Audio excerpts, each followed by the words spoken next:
Melihat keamanan yang dikecapi negara Malaysia pada hari ini merupakan pengorbanan tentera pada suatu ketika dulu dalam mempertahankan kedaulatan bumi tercinta daripada jatuh ke tangan musuh. Keamanan dan kesejahteraan yang dikecapi oleh rakyat Malaysia pada masa kini merupakan hasil pengorbanan terdahulu anggota tentera dalam mempertahankan serta memperjuangkan kedaulatan tanah air tercinta daripada jatuh ke tangan musuh. Rakyat kini boleh menjalani kehidupan tanpa rasa takut dan bimbang dengan ancaman daripada pihak musuh.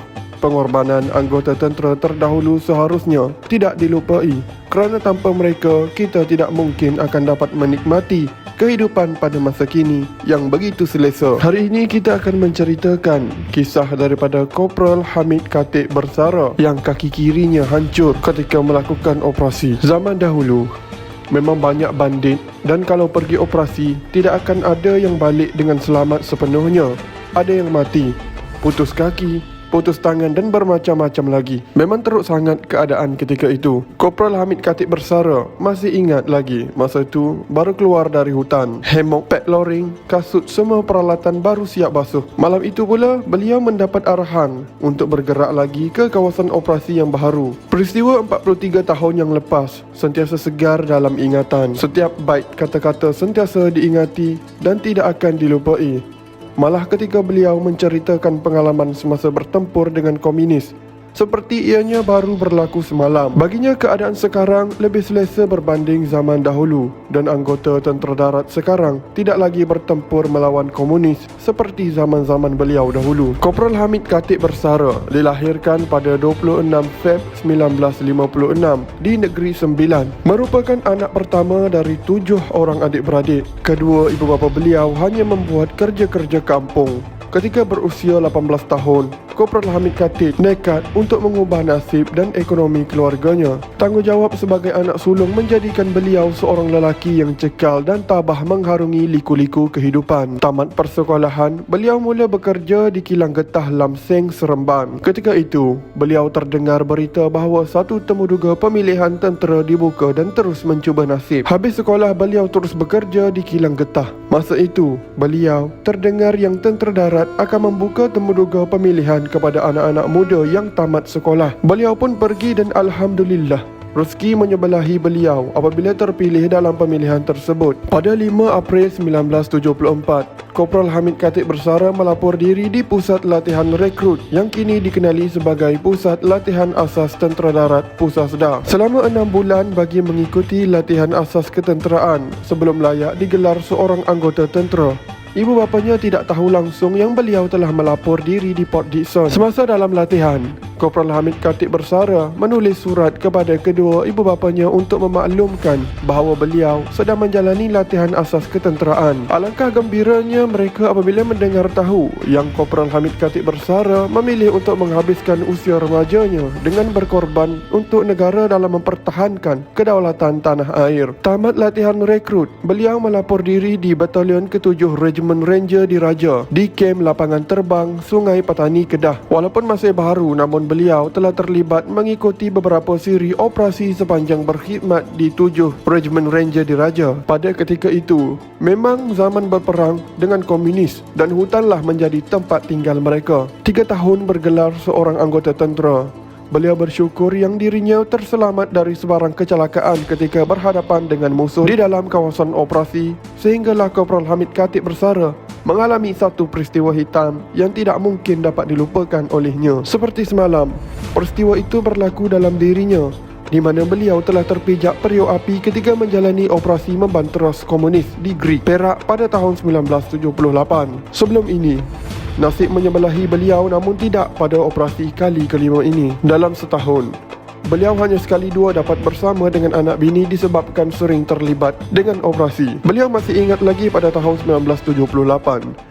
Pagi itu beliau dapat arahan untuk segera masuk ke kawasan operasi bagi mengesan serta membanteras komunis. Balik rumah, beliau pun kemas-kemas barang semua kerana petang itu juga mereka akan bertolak ke operasi dengan menaiki heli. Sampai di kawasan operasi, heli tidak dapat turun mendarat di tanah Sebaliknya, mereka turun menggunakan tali di kawasan grid yang disyaki terdapat ramai bandit. Masing-masing ketakutan, namun perkara ini telah biasa mereka rasai sepanjang bergelar anggota tentera. Pada hari ketiga operasi, pasukan Kopral Hamid Khatib Bersara berjaya menangkap seorang bandit hidup-hidup ketika melakukan rondaan di kawasan berbukit. Bandit tersebut hanya mampu menyerahkan diri dan merayu agar tidak ditembak setelah dikepung oleh pasukan Kopral Hamid Khatib Bersara. Kapten Syabani berasa sungguh gembira atas kejayaan pasukannya sekaligus memudahkan mereka untuk mendapat maklumat mengenai kekuatan dan lokasi musuh daripada tebusan tersebut yang berumur sekitar 20-an dan berasal daripada Singapura. Hasil soal siasat, bandit tersebut mengaku sendiri yang beliau sangat kecewa terhadap pasukannya, iaitu komunis, di mana mereka telah berjanji untuk menjaga kebajikan keluarganya. Namun apa yang bandit tersebut terima sangat menyedihkan. Keluarganya yang kesusahan di kampung, tiada seorang yang menghantar bantuan. Itu yang menyebabkan beliau berpaling tadah daripada organisasinya. Tapi malangnya, anggota pasukan bandit yang menyedari hal tersebut telah bertindak dengan pantas meninggalkan markas dan masuk ke dalam Thailand. Hanya tinggal Saki-Baki sahaja yang masih terdapat di lokasi berkenaan. Berdasarkan pemerhatian dan pemeriksaan yang dilakukan oleh pasukan peninjau, terdapat lebih kurang 25 kem yang telah dibina oleh bandit dan sebanyak 28 periuk api yang ditanam sekitar markas tersebut. Mereka meneruskan perjalanan di dalam hujan yang lebat. Ketika waktu tengah hari, Kopral Hamid Khatib Bersara bersama Kapten Syabani bergerak menaiki bukit. Keadaan tanah yang dibasahi hujan menyebabkan permukaan tanah menjadi lembut.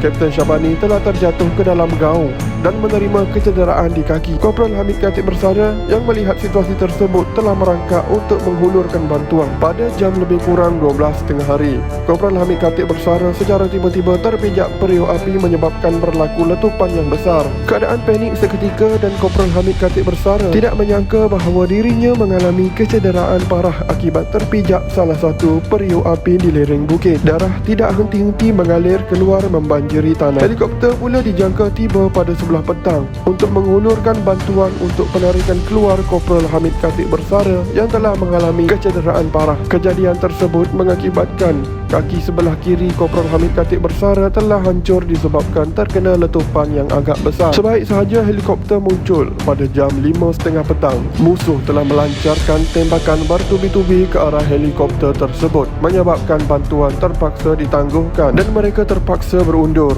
Kemudian dua buah helikopter tiba yang mana salah sebuah helikopter bersenjata melepaskan tembakan bertubi-tubi dari atas bagi melindungi helikopter yang akan melakukan penarikan keluar. Mujur helikopter datang pada hari kejadian. Walaupun cuaca agak buruk, jika datang esok pagi, pastinya beliau sudah mati. Kerana kekurangan darah, badan terasa amat dingin dan menggigil kesejukan sewaktu proses penarikan keluar menggunakan tali. Musuh telah melepaskan tembakan bertubi-tubi ke arah helikopter.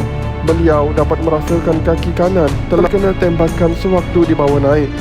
Namun anggota pasukan sahabat membalas tembakan ke arah musuh bagi menarik perhatian mereka daripada menyasarkan helikopter. Beliau telah dibawa ke unit rawatan rapi ICU Hospital Besar Ipoh untuk rawatan kecemasan. Beliau mendapati kaki kirinya sudah dipotong manakala kaki di sebelah kanan bernanah dan berkudis akibat tembus terkena tembakan. Setelah 6 bulan dirawat di Hospital Besar Ipoh, Kopral Hamid Khatib Bersara telah dipindahkan ke Hospital Tentera King Rara bagi mendapatkan rawatan lanjut selama setahun lebih.